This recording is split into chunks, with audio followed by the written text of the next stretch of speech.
the second generation of Peugeot's tie-up with Citroen and Toyota to build a cost-effective city car.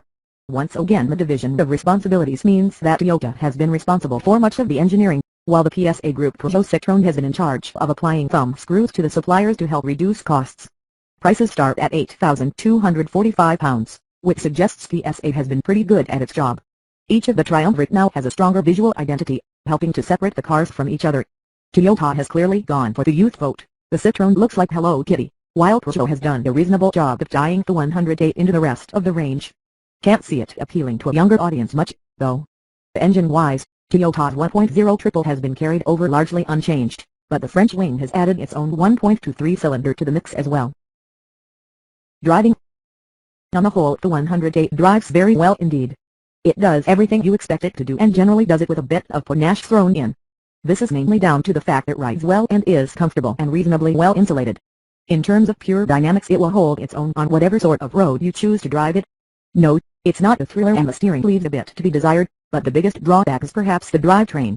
The 1.0-liter engine is a sweetie, but is saddled with ridiculously long gearing which makes third feel like fifth.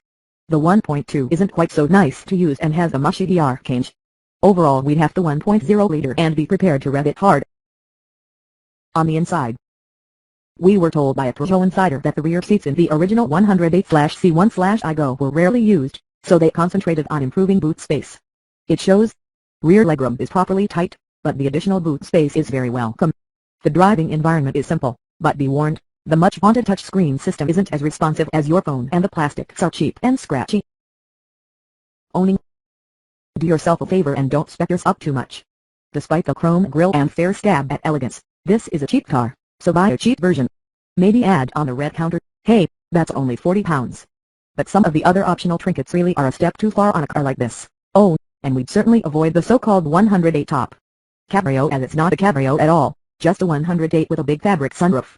More generally, it'll cost peanuts to run thanks to excellent fuel consumption and CO2 emissions of 88 g/km, pretty fair residuals and cheap insurance.